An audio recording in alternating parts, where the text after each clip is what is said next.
माननीय रक्षा मंत्री राजनाथ सिंह जी।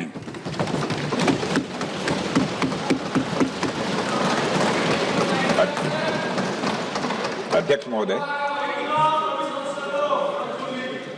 महोदय, सबसे पहले तो मैं आपके माध्यम से सदन के सभी दलों के, मैंने जितने भी हमारे सम्मानित सदस्य हैं उनके प्रति आभार व्यक्त करना चाहता हूं कि ऑपरेशन सिंदूर की जो शानदार कामयाबी हासिल हुई है उस पर चर्चा करने के लिए आज सदन पूरी तरह से तैयार है। अध्यक्ष महोदय, सबसे पहले मैं इस सदन के माध्यम से मैं देश के उन वीर सपूतों को, उन बहादुर सैनिकों को नमन करता हूं जिन्होंने की राष्ट्र की सीमाओं की रक्षा के लिए आज जब भी आवश्यकता पड़ी है अपना बलिदान देने में वह पीछे नहीं रहे हैं। आज भी वह तैयार हैं और आज भी वह तत्पर हैं। साथ ही मैं उन सैनिकों की स्मृति को भी अध्यक्ष महोदय नमन करता हूं जिन्होंने की भारत की एकता और अखंडता सुनिश्चित करने के लिए अपना सर्वस्व बलिदान कर दिया। मैं पूरे देश की तरफ से सेनाओं के सभी जवानों के प्रति कृतज्ञता व्यक्त करता हूं। अध्यक्ष महोदय, आज मैं आपकी अनुमति से ऑपरेशन सिंदूर से जुड़े कुछ महत्वपूर्ण तथ्यों और विषयों को सदन के समक्ष रखने के लिए यहां खड़ा हूं। अध्यक्ष महोदय, 6 और 7 मई 2025 को भारतीय सेनाओं ने ऑपरेशन सिंदूर के नाम से एक ऐतिहासिक सैन्य कार्रवाई को अंजाम दिया। यह केवल एक सैन्य कार्रवाई नहीं थी, बल्कि यह भारत की संप्रभुता, उसकी अस्मिता, देश के नागरिकों के प्रति हमारी जिम्मेदारी और आतंकवाद के खिलाफ हमारी नीति का एक इफेक्टिव और डिसाइसिव डेमोन्स्ट्रेशन था। अध्यक्ष महोदय, जैसा इस सदन को जानकारी है, 22 अप्रैल 2025 को जम्मू कश्मीर के पहलगाम क्षेत्र में एक अमानवीय और कायराना आतंकी हमला हुआ। इस हमले में हमारे 25 निर्दोष नागरिकों सहित एक नेपाली नागरिक की भी जान गई थी। उन निर्दोष लोगों की जान उनका धर्म पूछ कर लिया गया। यह अपने आप में अमानवीयता का सबसे कुत्सित और सबसे घृणित उदाहरण था। यह घटना भारत की सहन शक्ति की सीमा की भी मैं मानता हूं परीक्षा थी। अध्यक्ष महोदय, इस हमले के तुरंत बाद हमारे प्रधानमंत्री श्री नरेंद्र मोदी जी ने तीनों सेनाओं के प्रमुखों की एक उच्च स्तरीय बैठक की और उन्हें छूट दी गई कि वे अपने विवेक, स्ट्रेटेजिक अंडरस्टैंडिंग और रीजनल सिक्योरिटी सिचुएशन को ध्यान में रखते हुए वह निर्णायक कार्रवाई करें। इसके बाद हमारे सैन्य नेतृत्व ने न केवल अपनी मैच्योरिटी दिखाई, बल्कि उस स्ट्रेटेजिक विजडम का भी परिचय दिया जिसकी उम्मीद भारत जैसी एक रिस्पॉन्सिबल पावर से की जाती है। अध्यक्ष महोदय, ऑपरेशन सिंदूर को अंजाम देने से पहले हमारी सेनाओं ने हर पहलू का बहुत ही गहराई के साथ अध्ययन किया। हमारे पास कई विकल्प थे, लेकिन हमने उस विकल्प को चुना जिसमें आतंकवादियों और उनके ठिकानों को अधिकतम नुकसान पहुंचे और जिसमें पाकिस्तान के आम नागरिक को कोई क्षति न होने पाए, इस बात की भी हम लोगों ने चिंता की। अध्यक्ष महोदय, हमारी सेनाओं द्वारा की गई वेल कोऑर्डिनेटेड स्ट्राइक्स ने 9 टेररिस्ट इंफ्रास्ट्रक्चर टारगेट्स को प्रिसीजन के साथ, सटीकता के साथ हिट किया और इस सैन्य कार्रवाई में एक अनुमान के अनुसार 100 से अधिक आतंकवादी, मैं बहुत संभल कर बोल रहा हूं अध्यक्ष महोदय, हमारी फिगर गलत ना होने पाए, फिगर इससे बहुत अधिक है। 100 से अधिक आतंकवादी, उनके ट्रेनर, उनके प्रशिक्षक, उनके हैंडलर, लश्कर-ए तोयबा और हिजबुल मुजाहिदीन जैसे आतंकवादी संगठनों से संबंधित थे। ये वही आतंकी संगठन हैं जिन्होंने पाकिस्तान की सेना और ISI का, जिन्हें खुला समर्थन प्राप्त है। अध्यक्ष महोदय, 7 मई 2025 को रात्रि 1:05 भारतीय सशस्त्र बलों ने ऑपरेशन सिंदूर प्रारंभ किया, जिसमें पाकिस्तान और पाक ऑक्युपाइड कश्मीर में भारत के खिलाफ आतंकी गतिविधियों से जुड़े 9 स्थानों को निशाना बनाया गया। इसमें पीओके के मुजफ्फराबाद में सवाई नाला और सैयदना बिलाल कैंप, कोटली में मस्जिद अब्बास व मसबर रहील शाहिद कैंप, कोटली में गुलपुर कैंप, भिम्बर में बरनाला कैंप, कोटली में अब्बास कैंप और पाकिस्तान के पंजाब प्रांत में बहावलपुर, मुहिदके और सरजाल और मेहमुना जोया शामिल थे। इनमें से 7 आतंकी शिविरों को भारतीय सेना ने पूरी तरह से नष्ट कर दिया, जबकि भारतीय वायुसेना ने मुरीदके और बहावलपुर को नेस्त नाबूद किया, जो लश्कर-ए-तोयबा और जैशे मोहम्मद के केंद्र हैं। पूरा ऑपरेशन मात्र, अध्यक्ष महोदय, जानकर पूरे सदन को प्रसन्नता होगी कि विदिन 22 मिनट्स पूरा ऑपरेशन समाप्त हो और हमने आतंकवादियों को उनके घर में घुसकर मारा। सशस्त्र बलों ने हमारी माताओं और बहनों के सिंदूर का बदला लिया और प्रत्येक भारतीय इस भावना से ओत-प्रोत हो गया। अध्यक्ष महोदय, मैं चाहूंगा कि पूरा सदन एक बार हमारे सेना के बहादुर जवानों के शौर्य और पराक्रम। अध्यक्ष महोदय, यह सिंदूर की लाली शौर्य की कहानी है। यह सिंदूर की लाली शौर्य की कहानी है, भारत के मस्तक पर वीरता की निशानी है। अध्यक्ष महोदय, सेनाओं ने अंधेरी रात होने के बावजूद हमले की सफलता के स्पष्ट एविडेंस भी जुटाए हैं, साक्ष्य है हमारे पास। अध्यक्ष महोदय, हमले के कुछ ही घंटों के भीतर एक प्रेस रिलीज और मीडिया ब्रीफिंग के माध्यम से इन्हें जनता की जानकारी के लिए जारी कर दिया गया था। मुझे यह पुष्टि करते हुए गौरव की अनुभूति हो रही है कि सशस्त्र बल अपने सभी मिशन ऑब्जेक्टिव्स को पूरा करने में पूरी तरह से सक्षम रहे और साथ ही कामयाब रहे। अध्यक्ष महोदय, 7 मई 2025 को हमले माने 1:35 के तुरंत बाद भारतीय डीजीएमओ ने हॉटलाइन संदेश के माध्यम से पाकिस्तान के डीजीएमओ यानी डायरेक्टर जनरल मिलिट्री ऑपरेशन से संपर्क किया और टेरर इंफ्रास्ट्रक्चर के खिलाफ हमारे हमले के रेशनल और मेथोडोलॉजी के बारे में पूरी जानकारी दी और यह तथ्य भी बताया ये हमले एस्केलेटरी नेचर वाले नहीं थे, माने इसको हम आगे नहीं बढ़ाना चाहते।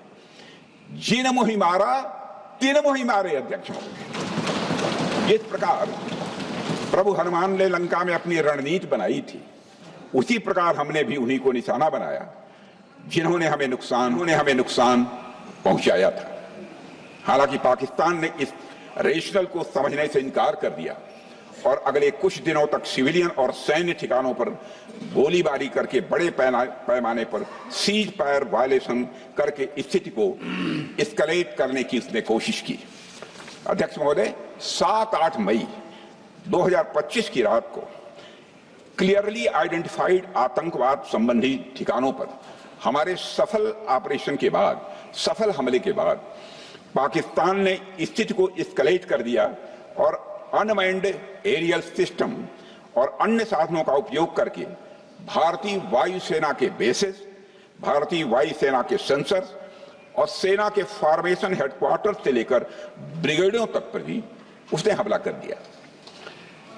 हालांकि हमारी इंटीग्रेटेड एयर डिफेंस ग्रिड और काउंटर यूएस ग्रिड ने इन हमलों को सफलतापूर्वक विफल कर दिया। अध्यक्ष महोदय, यस-400 यमारसैन आकाश मिसाइल सिस्टम और एयर डिफेंस गन्स बहुत प्रभावी साबित हुई हैं। अध्यक्ष महोदय, इस एस्केलेशन पर हमारा जवाबी हमला स्विफ्ट,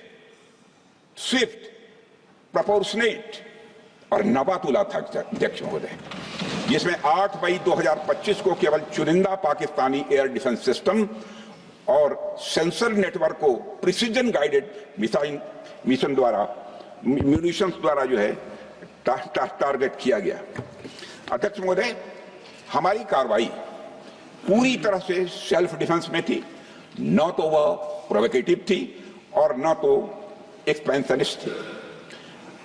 पाक द्वारा ये हमले 7 मई 25 से लगातार चले और 10 मई 2025 को रात लगभग 1:30 पर पाकिस्तान ने बड़े पैमाने पर भारत के ऊपर मिसाइल, ड्रोन, रॉकेट और अन्य लॉन्ग रेंज वेपन्स का इस्तेमाल किया। इसके साथ साथ उन्होंने इलेक्ट्रॉनिक वारफेयर से जुड़ी टेक्नोलॉजीज का भी सहारा लिया। अध्यक्ष महोदय, उनके निशाने पर हमारे भारतीय वायुसेना के अड्डे, थल सेना के एम्यूनिशन डिपोज, हवाई अड्डे और मिलिट्री कैंट थे। अध्यक्ष महोदय, यह कहते हुए मुझे गौरव की अनुभूति हो रही है कि हमारे air defence system, counter drone system और इलेक्ट्रॉनिक इक्विपमेंट्स ने पाकिस्तान के इस हमले को पूरी तरह से नाकाम कर दिया। पाकिस्तान हमारे किसी भी टारगेट को हिट नहीं कर पाया अध्यक्ष महोदय, और हमारे किसी भी इंपॉर्टेंट एसेट को नुकसान नहीं हुआ है। हमारी सुरक्षा व्यवस्था अध्यक्ष महोदय चाक चौबंद थी और हर हमले को हम लोग रोका गया। मैं इसके लिए भारतीय सेना के बहादुर सैनिकों की जमकर सराहना करता हूं, जिन्होंने दुश्मन के हर मंसूबे पर पानी फेर दिया। और अपने प्रतिपक्ष के मित्रों से भी कहना चाहता हूं, एक बार फिर से भारत के सेना के जवानों का कम से कम मेज थपथपाकर उनका अभिनंदन करिए। बहुत बहुत धन्यवाद। बहुत बहुत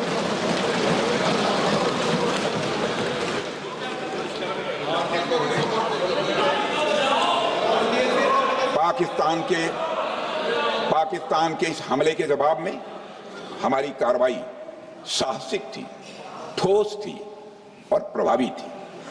भारतीय वायुसेना ने वेस्टर्न फ्रंट पर पाकिस्तान के हवाई अड्डों, command and control systems, military infrastructures और एयर डिफेंस सिस्टम को निशाना बनाया और इस मिशन को हमारी सेनाओं ने सफलतापूर्वक अंजाम देने में कामयाबी हासिल की। अध्यक्ष महोदय, हमारी सेनाओं ने चकलाला, सरगोधा, रफीकी, रहीम यार खान, जैकबाबाद, सुक्कुर और भोलारी जैसे बड़े एयरबेस पर प्रहार किया और पूरी दुनिया ने भारतीय वायुसेना के शौर्य और पराक्रम की तस्वीर देखी।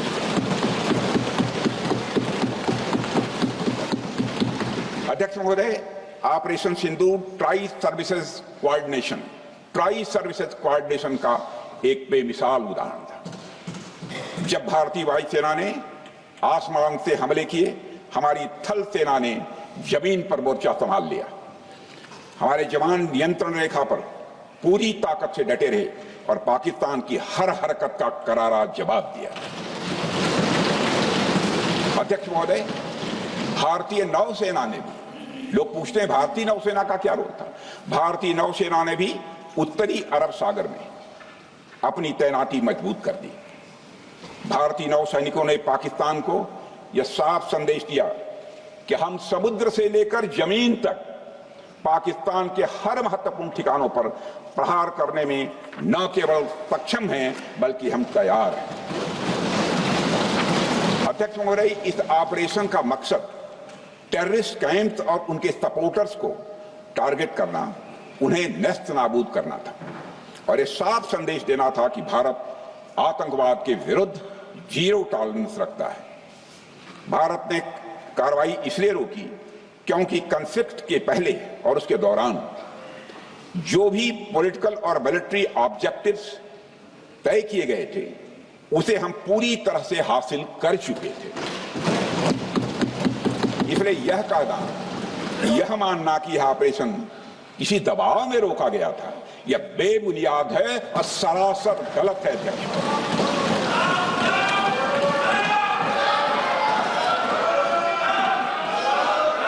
मैं सदन को फिर से आश्वस्त करना चाहता हूं, आपने राजनीतिक जीवन में अध्यक्ष महोदय, मैं आपके माध्यम से सदन को आश्वस्त करना चाहता हूं, अपने राजनीतिक जीवन में जानबूझकर कभी भी असत्य न बोलूं, इसकी भरपूर कोशिश की है मैंने, चाहे सदन हो अथवा सदन के बाहर। अध्यक्ष महोदय, मैं आपके माध्यम से सदन को यह भी अवगत कराना चाहता हूं।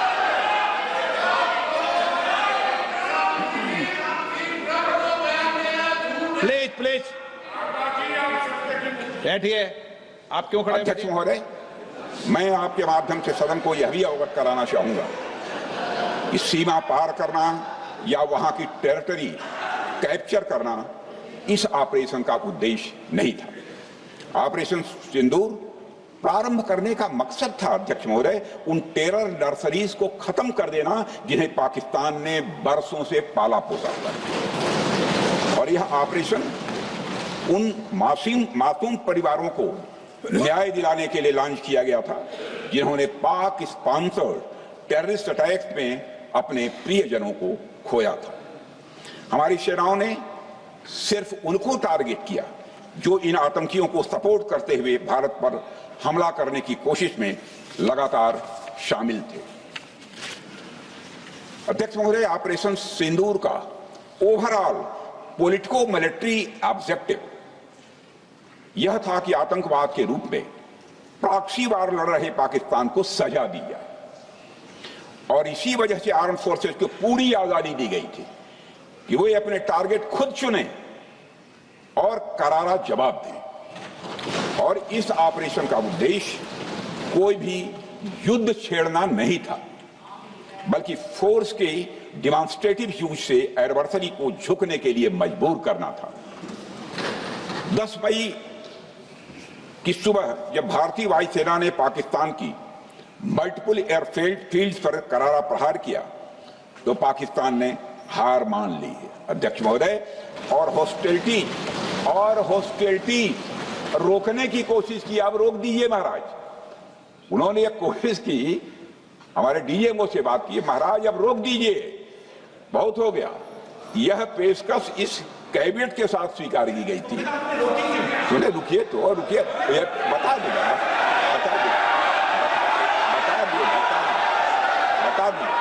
अब बैठ तो आपको मौका मिलेगा। यह क्यों रुका इसका पहले ही मैं पूरी तरह से वर्णन कर चुका है अध्यक्ष महोदय। मैं नेता प्रतिपक्ष को बहुत सम्मान के साथ कहना चाहता हूं कि कृपया एक बार मेरा पूरा भाषण पूछ लें। आपको प्रश्न पूछने की पूरी आजादी है, आप पूछ सकते हैं, मैं उसका उत्तर दूंगा। अध्यक्ष महोदय, 10 मई की सुबह जब भारतीय वायुसेना ने पाकिस्तान की मल्टीपल एयरफील्ड पर करारा प्रहार किया तो पाकिस्तान ने हार मान ली और हॉस्टिलिटी रोकने की उन्होंने पेशकश की। यह पेशकश इस कैबिनेट के साथ स्वीकार की गई हम लोगों के द्वारा कि यह ऑपरेशन केवल पाज किया गया है, स्थगित किया गया है। यह ऑपरेशन समाप्त नहीं हुआ है अध्यक्ष महोदय। अगर पाकिस्तान की ओर से भविष्य में कोई भी मिस एडवेंचर हुआ तो यह ऑपरेशन अध्यक्ष महोदय, मैं सदन को आश्वस्त करना चाहता हूं, दोबारा प्रारंभ हो।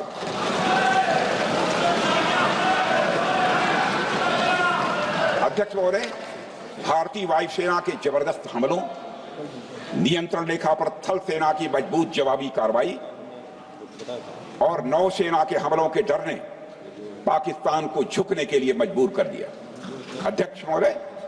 और पाकिस्तान की हार उनकी एक सामान्य विफलता नहीं थी बल्कि यह उसके सैन्य बल और मनोबल या दोनों की एक हार थी। 10 मई को पाकिस्तान के डीजीएमओ ने भारत के डीजीएमओ से संपर्क किया और सैन्य कार्रवाइयों को रोकने की अपील की। मैं सदन में यह बात फिर से दोहराना चाहूंगा कि पाकिस्तान के डीजीएमओ ने भारत के डीजीएमओ से संपर्क किया और सैन्य कार्रवाइयों को रोकने की अपील की। 12 मई को दोनों देशों के डीजीएमओ के बीच औपचारिक संवाद हुआ और दोनों पक्षों ने सैन्य कार्रवाइयों पर विराम लगाने का निर्णय लिया।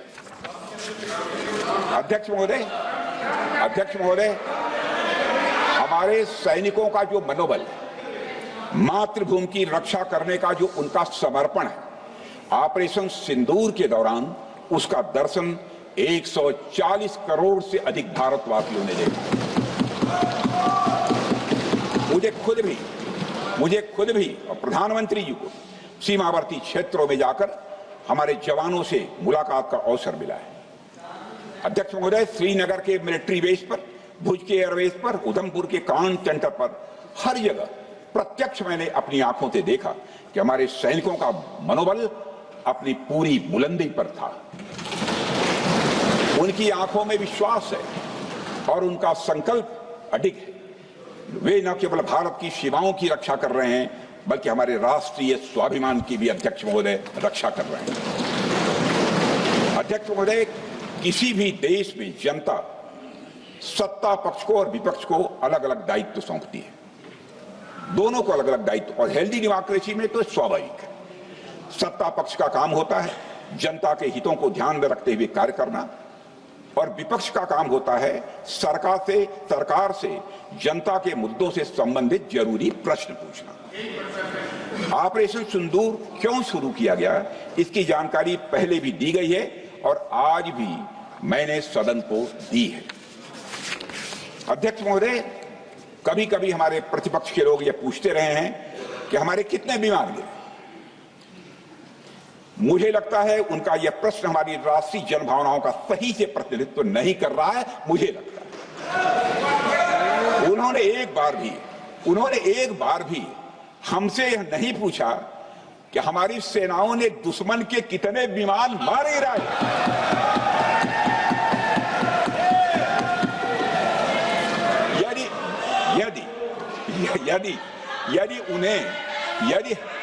यदि उन्हें प्रश्न पूछना ही है अध्यक्ष महोदय, तो उनका प्रश्न यह होना चाहिए, क्या भारत ने आतंकवादी ठिकानों को तबाह किया?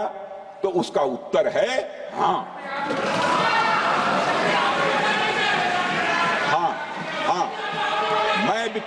मैं विपक्ष के सम्मानित साथियों से कहना चाहता हूं कि आपको प्रश्न पूछना है तो यह प्रश्न पूछिए, क्या ऑपरेशन सिंदूर सफल रहा? तो उसका उत्तर है हाँ।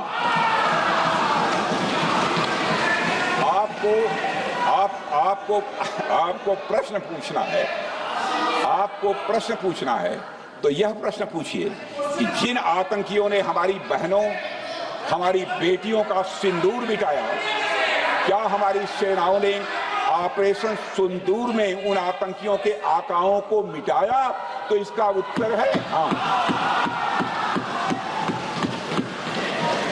और आपको प्रश्न पूछना है तो यह पूछिए कि इस ऑपरेशन में क्या हमारे जाबाज सैनिकों को कोई क्षति हुई है? तो उसका उत्तर है नहीं। अध्यक्ष महोदय, लक्ष्य जब बड़े हो तो अपेक्षाकृत छोटे मुद्दों पर हमारा ध्यान नहीं जाना चाहिए।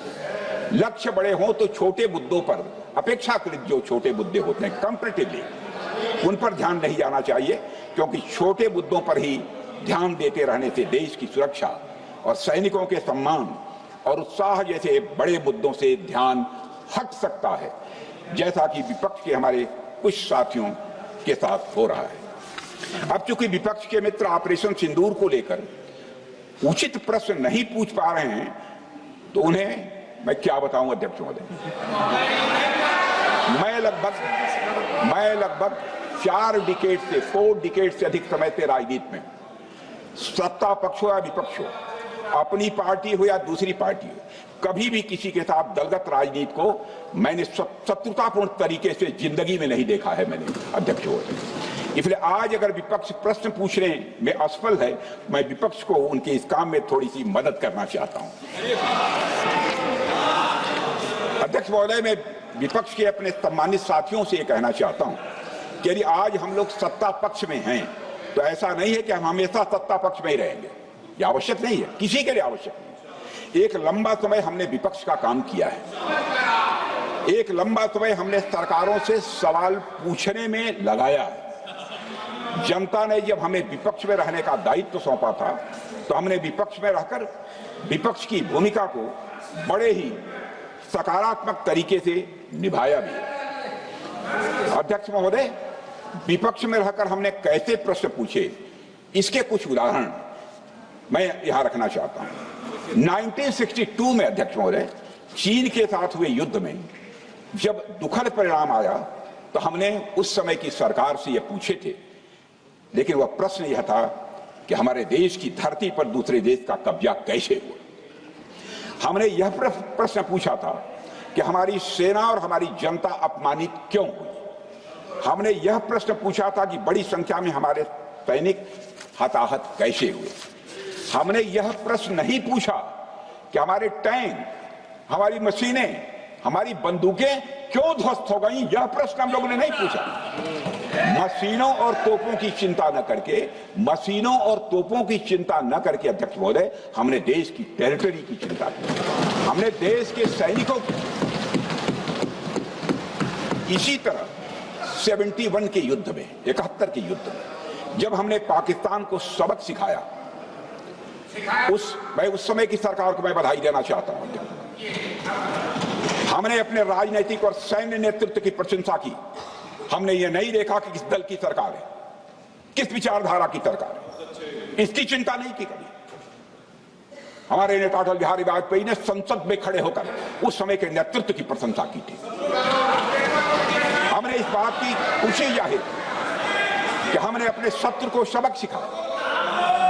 हमने उस दौरान यह प्रश्न नहीं पूछा कि सबक सिखाने के दौरान में भारत के कितने प्लेन्स गिरे, भारत के कितने इक्विपमेंट्स बर्बाद हुए। यह प्रश्न अध्यक्ष महोदय उस समय भी हम लोगों ने नहीं पूछा। अध्यक्ष महोदय, यदि मैं इसे और भी प्रैक्टिकल तरीके से समझाऊं, तो किसी भी परीक्षा के परिणाम में रिजल्ट मैटर करता है। यदि किसी परीक्षा में कोई बच्चा अच्छे मार्क्स लेकर आ रहा है तो हमारे लिए उसके मार्क्स मैटर करने चाहिए। हमें इस बात का ध्यान नहीं रखना चाहिए कि एग्जाम के दौरान उसकी पेंसिल टूट गई थी या उसकी पेन खो गई।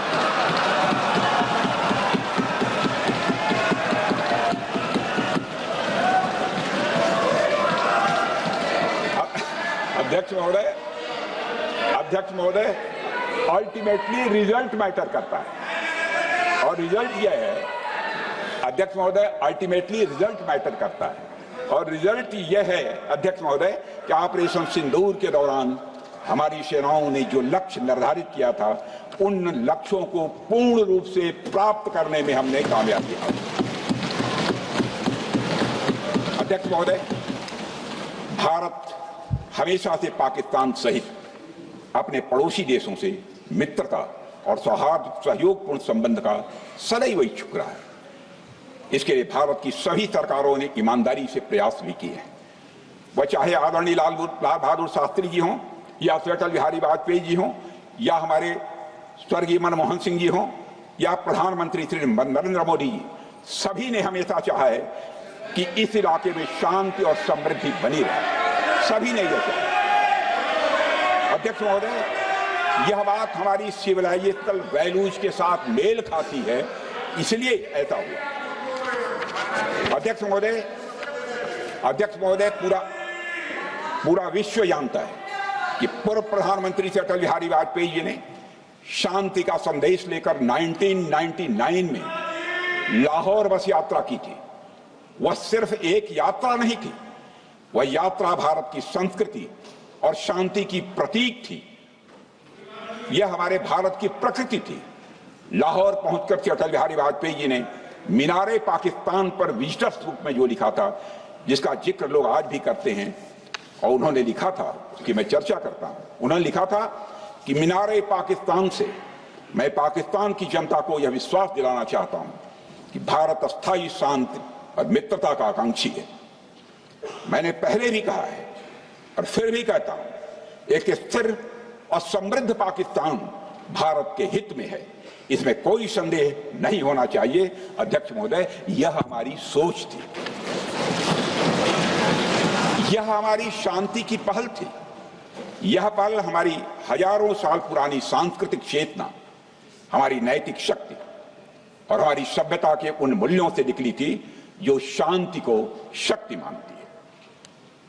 अध्यक्ष महोदय, लेकिन हमारे शांति के प्रयास को हमारी नाइविटी, उदारता या सरलता समझ लिया गया। जब हम शांति के लिए कदम बढ़ा रहे थे, उसी वक्त पाकिस्तान कारगिल में घुसपैठ की साजिश रच रहा था।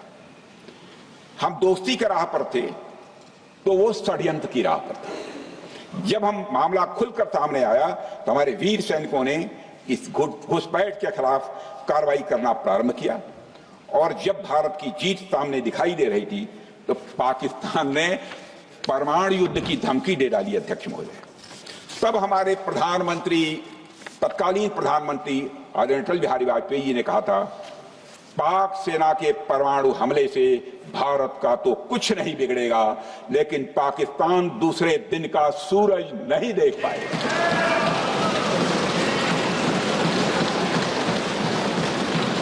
यानी अटल जी जो शांति का पैगाम लेकर गए, वही अटल जी शक्ति का भी परिचय देने में तनिक भी नहीं हिचके। यही है भारत। अध्यक्ष महोदय, यह सामर्थ्य का उद्घोष था। यह एक स्पष्ट संदेश था कि भारत शांति चाहता है, लेकिन अगर कोई हमारी संप्रभुता को चुनौती देगा तो उसका जवाब भी उतनी ही दृढ़ता से दिया जाएगा। अध्यक्ष महोदय, 2015 में जब हमारे प्रधानमंत्री मोदी जी ने लाहौर जाकर नवाज शरीफ से मुलाकात की, तो भारत ने फिर से दोस्ती का हाथ बढ़ाया। भारत ने फिर से दोस्ती का हाथ बढ़ाया। अध्यक्ष महोदय, हम वाकई में शांति की राह पर चलना चाहते थे, क्योंकि हमारी मूल प्रकृति बुद्ध की है, युद्ध की नहीं है। हमारी सरकार ने भी पाकिस्तान के साथ शांति स्थापित करने के अनेक प्रयत्न किए हैं, लेकिन बाद में हमने 2016 में सर्जिकल स्ट्राइक से, 2019 में बालाकोट में एयर स्ट्राइक से और 2025 के ऑपरेशन सिंदूर से हमने शांति स्थापित करने का दूसरा रास्ता अपनाया है। अध्यक्ष महोदय, अब हमारे प्रधानमंत्री श्री नरेंद्र मोदी जी और हमारी सरकार का स्टैंड बिल्कुल क्लियर है कि टेररिज्म और टॉक्स ये दोनों साथ नहीं चल सकते, क्योंकि सभ्य मुल्कों के बीच बातचीत होती है। अध्यक्ष महोदय, लोकतांत्रिक देशों में बातचीत होती है, पर एक ऐसा देश जिसके वजूद में लोकतंत्र का एक कतरा भी न हो और सिर्फ रिलीजियस फैनेटिसिज्म, टेररिज्म और हेट्रेड अगेंस्ट इंडिया हो, उसके साथ संवाद किसी भी सूरत में नहीं किया जा सकता, क्योंकि टेररिज्म की भाषा जो अध्यक्ष महोदय होती है वह खून, डर और नफरत है, संवाद नहीं। गोलियों की आवाज में संवाद की आवाज दब जाती है। जहां खून बहता है वहां बातचीत की गुंजाइश अध्यक्ष महोदय नहीं बचती। अध्यक्ष महोदय, पाकिस्तान की वर्तमान स्थिति अब जग जाहिर है। जिस देश ने आतंक को अपनी विदेश नीति का औजार बना लिया, वह अंततः अपने ही जाल में फंस जाता है। पाकिस्तान की नीति और चरित्र को लेकर कोई भ्रम नहीं रहना चाहिए। यह एक ऐसा देश है जो वैश्विक आतंकवाद की नर्सरी है और उन्होंने इसको अपनी स्टेट पॉलिसी का भी एक आधार बनाया हुआ है। अध्यक्ष महोदय, ऑपरेशन सिंदूर के दौरान पूरी दुनिया ने देखा है कि पाकिस्तान में सरकार आतंकवादियों के लिए स्टेट फ्यूनरल का इंतजाम कर रही है और सैन्य अधिकारी भी आतंकवादियों के जनाजे में भाग लेते हैं। यह वही देश है जो सीमा पर सैनिकों से लड़ने का साहस नहीं जुटा पाता, इसलिए निर्दोष नागरिकों, बच्चों और तीर्थ यात्रियों को आतंकवाद का निशाना बनाता है। पाकिस्तान की सेना और आईएसआई आतंकवाद को एक प्रॉक्सी वार के रूप में अध्यक्ष महोदय इस्तेमाल करती हैं और उसके सहारे वे भारत को डिस्टेबलाइज करने का सपना देखती है। अध्यक्ष महोदय, मैं लोकतंत्र के मंदिर में खड़े होकर यह बात कह रहा हूं कि भारत को 1000 कट्स देने का सपना पालने वालों को नींद से जग जाना चाहिए। यह मोदी जी के नेतृत्व वाला नया भारत है जो आतंकवाद के खिलाफ किसी हद तक जा सकता है।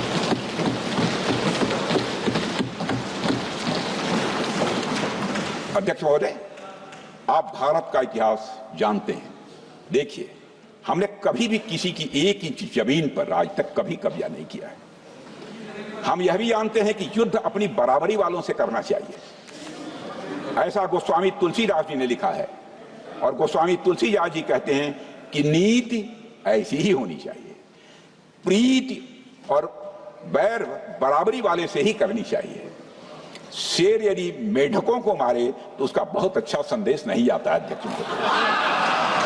और अध्यक्ष महोदय, हमारे देश की सेना शेर है।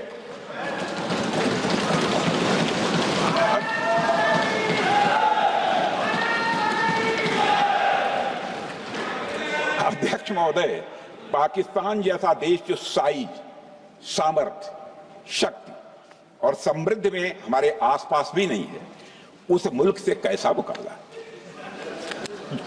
जो मुल्क अपने अस्तित्व के लिए दूसरों पर आश्रित हो, उसके मुकाबले का मतलब है अपना स्तर कम करना।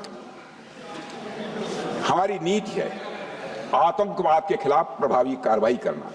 हमारा पाकिस्तान विरोध उनकी आतंकवाद की नीति के कारण है, इसलिए पाकिस्तान का हमारा विरोध है। अध्यक्ष महोदय, हम अगर शांति की आशा के लिए हाथ बढ़ाना जानते हैं तो अशांति फैलाने वाले हाथों को उखाड़ना भी जानते हैं। अध्यक्ष महोदय, अगर शांति के प्रयास करना हम जानते हैं तो दुष्टों को जो भाषा समझ में आए उसी भाषा में समझाना भी जानते हैं। सठे साक्ष्यम समाचरित, अर्थात दुष्ट के साथ दुष्टता का ही व्यवहार करना पड़ता है कभी कभी। अध्यक्ष महोदय, हमने भगवान कृष्ण से सीखा है कि शिशुपाल की 100 गलतियां माफ की जा सकती हैं, पर अंत में धर्म की रक्षा के लिए सुदर्शन चक्र उठाना ही पड़ता है।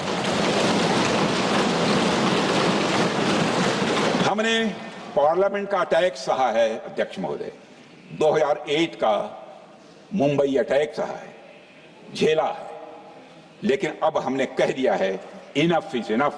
अब हमने सुदर्शन चक्र उठा लिया है अध्यक्ष महोदय। अध्यक्ष महोदय, हमारी प्रवृत्ति भगवान राम और भगवान कृष्ण से प्रेरित है, जो हमें शौर्य भी सिखाती है और धैर्य भी सिखाती है। इस सीख का अध्यक्ष महोदय, इस सीख का हम प्रधानमंत्री नरेंद्र मोदी जी के नेतृत्व में हमारी विदेश और अपनी रक्षा नीति में सीधा प्रयोग कर रहे हैं। आज भारत पहले दोस्ती का हाथ बढ़ाता है, लेकिन अगर कोई देश धोखा दे तो उसकी कलाई भी मरोड़ना जानता है। अध्यक्ष महोदय, हमारी नीति स्पष्ट है कि हमने एक समय लाहौर बस यात्रा की भाषा में बात की थी, तो पाकिस्तान ने हमारी उस भाषा को नहीं समझा, तो अब हम उन्हें बालाकोट स्ट्राइक की भाषा में जवाब देंगे। अध्यक्ष महोदय, भारत के लिए शांति हमारी प्रायोरिटी है, हमारी प्राथमिकता है और हमारी शक्ति उसका आधार है। भारत के लिए शांति प्राथमिकता है और हमारी शक्ति उसका आधार है। यह शक्ति हमारे सामर्थ्य से पैदा हुई है अध्यक्ष महोदय, और यह सामर्थ्य पिछले 11 साल में कई गुना बढ़ गया है। मैं ये नहीं कहता हूं पहले नहीं था, पहले था, लेकिन अब कई गुना बढ़ गया। आज भारत विश्व की चौथी सबसे बड़ी अर्थव्यवस्था है और अभी आई मॉर्गन स्टैनली के रिपोर्ट के मुताबिक 2028 तक विश्व की तीसरी सबसे बड़ी अर्थव्यवस्था बनने की ओर भारत चल रहा है। अध्यक्ष महोदय, आर्थिक उन्नति के साथ साथ भारत के रक्षा क्षेत्र में 2014 से उल्लेखनीय परिवर्तन, रिमार्केबल चेंज आया है। आज का भारत डिफेंस सेक्टर में आत्मनिर्भरता, सेल्फ रिलायंस और स्वदेशी उत्पादन की दिशा में तेजी से आगे बढ़ रहा है। अध्यक्ष महोदय, आज हम हर दृष्टि से समर्थ भी हैं और सक्षम भी हैं। अध्यक्ष महोदय, मैं सदन को यह भी जानकारी देना चाहता हूं, उसके बाद जब प्रश्न पूछा गया हमारे सारे चीफ से, सीडीएफ से, डिफेंस सेक्रेटरी से, क्या ऑपरेशन के लिए तैयार हैं, क्षण भर की देर नहीं लगाई, सबने बोला यस सर। अध्यक्ष महोदय, ऑपरेशन सिंदूर हमारे सामर्थ्य का ही प्रतीक था, जिसमें हमने दिखा दिया कि अगर कोई हमारे नागरिकों को मारेगा तो भारत चुप नहीं बैठेगा। भारत की आत्मरक्षा के लिए हमारा राजनीतिक तंत्र और नेतृत्व बिना किसी दबाव के काम करेगा। हमारी मिसाइल फिजिकल सीमाएं लांघेंगी अध्यक्ष महोदय, और हमारे वीर सैनिक दुश्मन की कमर तोड़ेंगे। अध्यक्ष महोदय, हम आतंकवाद को उसके हर रूप और स्वरूप में पूरी तरह समाप्त करने के लिए पूरी तरह से प्रतिबद्ध हैं, और इस संदर्भ में हमें एक महत्वपूर्ण बात समझनी होगी। Pakistan sponsored terrorism is not random madness, there is a method in this madness. यह एक सुनियोजित रणनीति है, यह एक फंडामेंटल रेज है। अध्यक्ष महोदय, प्रसिद्ध लेखक वीएस नायपाल ने सही कहा था, पाकिस्तान में होना एक ऐसी अल्टरनेट और कंट्रास्टिंग रियलिटी है, where war is peace, freedom is slavery, ignorance is strength, यानी यहां युद्ध ही शांति है, गुलामी ही स्वतंत्रता है और जिहालत यानी अज्ञानता ही ताकत है। अध्यक्ष महोदय, इसलिए पाकिस्तान द्वारा प्रायोजित आतंकवाद कोई पागलपन नहीं है, यह एक सोची समझी साजिश का हिस्सा है।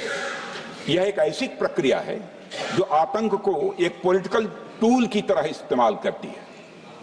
यह सिर्फ आतंकवाद नहीं, यह एक टूल किट है, एक ऐसा टूल किट जिसे पाकिस्तान की सेना और उसकी एजेंसियां एक नीति के तहत अपनाए हुए हैं। This tool kit is an opposition to civilized code of conduct that the rest of the world prefers to abide by। यानी यह टूल किट उस सिविलाइज्ड कोड ऑफ कंडक्ट के खिलाफ है जिसे दुनिया का हर जिम्मेदार देश मानता है।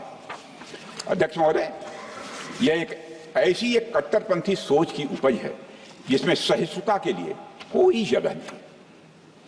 हमारा पाकिस्तान के साथ कोई सीमा का संघर्ष नहीं है अध्यक्ष महोदय, बल्कि यह सभ्यता बनाम बर्बरता का संघर्ष है, पाकिस्तान के हुक्मरान जानते हैं कि उनके सैनिक युद्ध के मैदान में भारत से नहीं जीत सकते, इसलिए वे आतंक को पालते ही नहीं, उन्हें प्रशिक्षण देते हैं और फिर दुनिया के सामने खड़े होकर निर्दोष बनने की कोशिश करते हैं।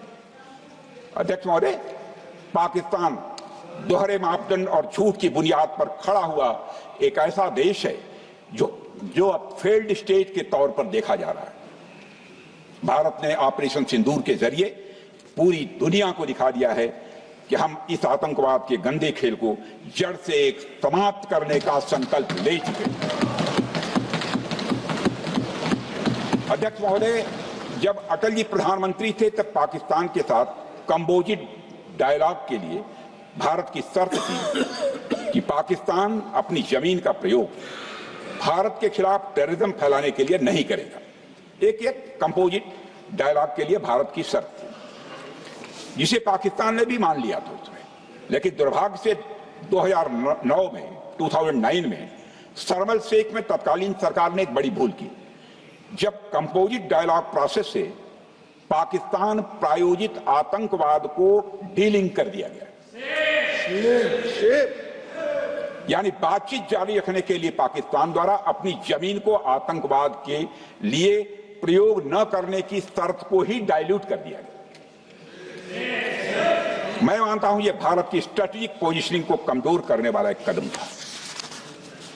अध्यक्ष महोदय, ऐसी ही एक और गंभीर चूक तत्कालीन सरकार ने 2006 में हवाना में भी हुई थी, जब पाकिस्तान को आतंकवाद का विक्टिम माना गया और एक ज्वाइंट एंटी टेरर मैकेनिज्म बनाने पर सहमति भी हुई थी। 2006 की बात कर रहा हूं। अध्यक्ष महोदय, यह सोचने वाली बात है कि जो देश आतंक को पैदा करता है, उसे पालता है, उस देश को ही आतंक से पीड़ित मान लेना कितना बड़ा स्ट्रेटेजिक ब्लंडर है।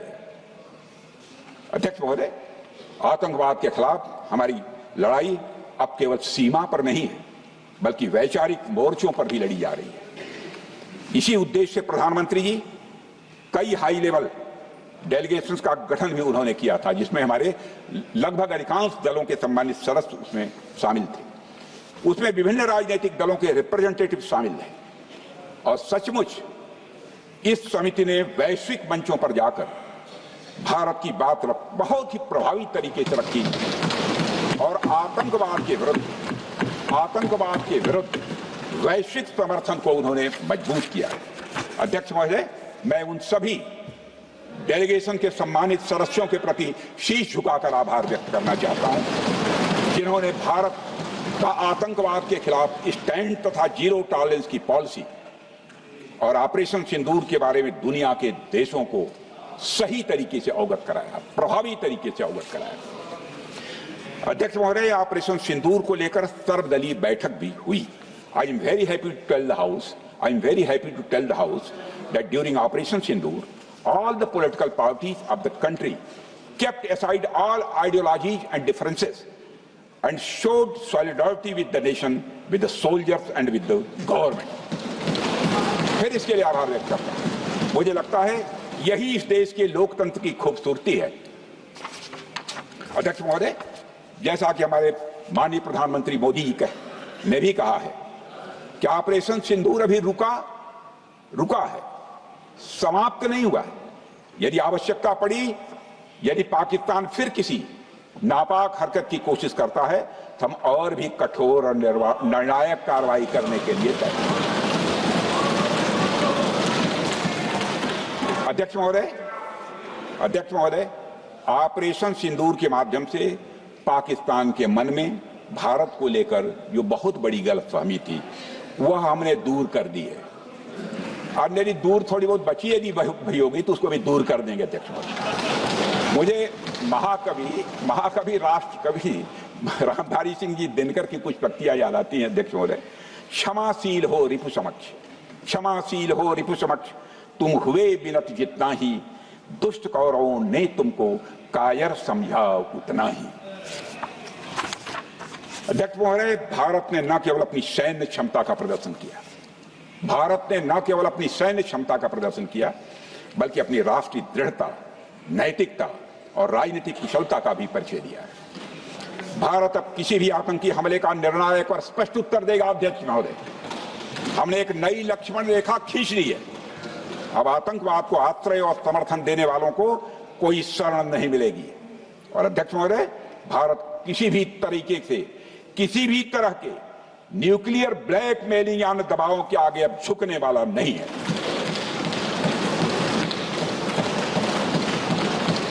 अध्यक्ष महोदय, ऑपरेशन सिंदूर के माध्यम से जो हमने किया और उससे पहले सर्जिकल स्ट्राइक और एयर स्ट्राइक के जरिए जो संदेश दिया गया वह बहुत पहले ही हो जाना चाहिए, लेकिन जो होता है समय पर ही होता है।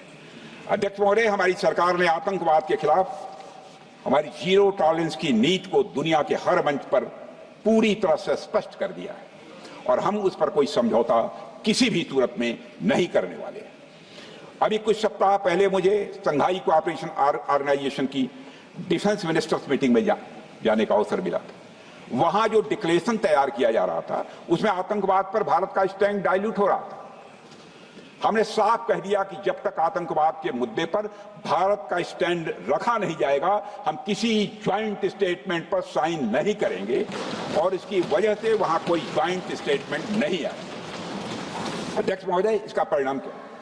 अब देखिए, हमारे प्रधानमंत्री जी ब्रिक्स की बैठक में ब्राजील गए, करिश्मा किया है हमारे प्रधानमंत्री। तो चीन की मौजूदगी में जो ज्वाइंट डिक्लेरेशन आया उसमें जम्मू और कश्मीर में हुए आतंकी हमले को कंडेम भी किया गया। यह प्रधानमंत्री ने करिश्मा करके दिखाया, यानी भारत की बात अंततः मानी गई। और यह ब्रिक्स सम्मेलन के इतिहास में पहली बार हुआ जब जम्मू एवं कश्मीर में हुए किसी आतंकी घटना को खुलकर कंडेम किया गया। मैं इस सदन को याद दिलाना चाहता हूं, 2008 में मुंबई में इतनी बड़ी आतंकी घटना हुई, मगर उस समय की सरकार को जो प्रभावी कार्रवाई करनी चाहिए थी वो नहीं हो पाई लेकिन उसमें सबसे दुखद और आश्चर्य की बात है, कई वर्ल्ड फोरम, इंटरनेशनल फोरम पर जो उसका कंडेमनेशन होना चाहिए, जो उसकी निंदा की जानी चाहिए, वह भी जितना होना चाहिए नहीं हो पाया। अध्यक्ष, यदि आप उस घटना के बाद हुए ब्रिक्स सम्मेलन के डॉक्यूमेंट्स उठाकर देख लीजिए, मुंबई आतंकी हमले का कहीं जिक्र भी नहीं है। और अध्यक्ष महोदय, जब केंद्र में प्रधानमंत्री मोदी जी के नेतृत्व में सरकार बनी तब जाकर कहीं के हालात कुछ बदलने शुरू हुए और साल 2017 में हुए ब्रिक्स सम्मेलन में पहली बार 2017 में हुए ब्रिक्स सम्मेलन में पहली बार आतंकवाद से लश्कर और जैश जैसे आतंकवादी संगठनों को जोड़ा गया। यह भी अपने में करिश्माई काम था। यह परिस्थिति इसलिए बनी क्योंकि इसके ठीक एक साल पहले उरी की घटना के भारत की सेनाओं ने सीमा पर जाकर सर्जिकल स्ट्राइक की थी। हमने दुनिया को बताया कि आतंकवाद के खिलाफ हम तरह के इस पार भी मारेंगे और जरूरत पड़ी तो आतंकियों के घर में घुसकर भी मारेंगे। यह बदलाव प्रधानमंत्री मोदी जी के नेतृत्व में आया। अध्यक्ष महोदय, यह वही नीति है जो पहले की सरकारों को भी अपनानी चाहिए थी। उन सरकारों को जिनके शासनकाल में भारत ने सबसे भीषण आतंकी हमलों का सामना किया, जिनमें 2008 का मुंबई हमला आज भी हर हिंदुस्तानी के जेहन में बैठा हुआ है, जिंदा है, एक न भूलने वाली त्रासदी के रूप में जिंदा है। अध्यक्ष महोदय, मैं श्री प्रणब मुखर्जी जी ने अपनी किताब द कोलिशन ईयर्स में लिखा है, मेरे पास है भी, कोलिशन ईयर्स में लिखा है कि जब मुंबई अटैक हुआ था, प्रणोदा ने लिखा है, जब मुंबई अटैक हुआ था, India had evidence that the terrorist came from Karachi port. Pakistan के नॉन स्टेट एक्टर्स के बहाने पूरी दुनिया में, नॉन स्टेट एक्टर्स के बहाने को पूरी दुनिया में कोई मान नहीं रहा था। उन्होंने लिखा है प्रणोदा ने, and I quote, amid heated debates within the cabinet, there was a demand for military intervention which I rejected. यह उन्होंने लिखा, मैंने नहीं लिखा, अनकोट। अध्यक्ष महोदय, भारतीय विदेश सेवा के एक वरिष्ठ अधिकारी ने भी अपनी किताब में इस बात की पुष्टि की है, जिनका नाम है अजय बिसारिया, और वो शायद फॉरेन सेक्रेटरी थे, कि मुंबई हमले के तुरंत बाद एक उच्च स्तरीय बैठक हुई थी जिसमें तत्कालीन विदेश मंत्री प्रणोदा ने पूछा व्हाट शुड बी डन। तो विदेश सचिव शिवशंकर मेनन जी ने सुझाव दिया कि भारत मोरदके में लश्कर ए तोयबा के मुख्यालय पर क्रूज मिसाइल से हमला कर सकता है। यह सुनकर प्रणोदा ने चश्मा उतारकर साफ किया और सभी अधिकारियों को धन्यवाद देकर बैठक समाप्त कर दिया। अध्यक्ष महोदय, उस समय की सरकार ने जो सही समझा वो किया, पर मैं मानता हूं कि अगर तब की सरकार ने भी 2016 सर्जिकल स्ट्राइक, 2019 एयर स्ट्राइक जैसे निर्णायक और कठोर कदम उठाए होते तो पाकिस्तान की स्ट्रेटेजिक कैलकुलस बदल सकती थी। एक पावरफुल और डिसाइसिव एक्शन पाकिस्तान और उनकी सेना के द्वारा इस 500 टेररिस्ट ऑर्गेनाइजेशंस के लिए बड़ा डिसइंसेंटिव साबित हो सकती है। अध्यक्ष महोदय, 2008 में मुंबई हमलों के बाद उस समय की सरकार ने सिर्फ बातचीत का मार्ग चुना था। मैं स्पष्ट करना चाहता हूं, यह कोई आलोचना नहीं है अध्यक्ष महोदय, न उस सरकार की, न उस समय के प्रधानमंत्री की, और न ही उन नेताओं की। उस समय की लीडरशिप को जो सही लगा उन्होंने वह निर्णय लिया। अध्यक्ष महोदय, बस मैं इतना ही कहना चाहता हूं कि आज का भारत अलग सोचता है और अलग तरीके से काम करता है।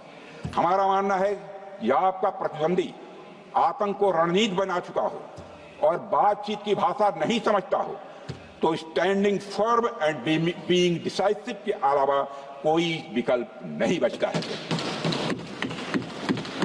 अध्यक्ष महोदय, आज हमारे प्रधानमंत्री मोदी जी के नेतृत्व में भारत वह देश नहीं रहा जो पहले था। Two-day doziers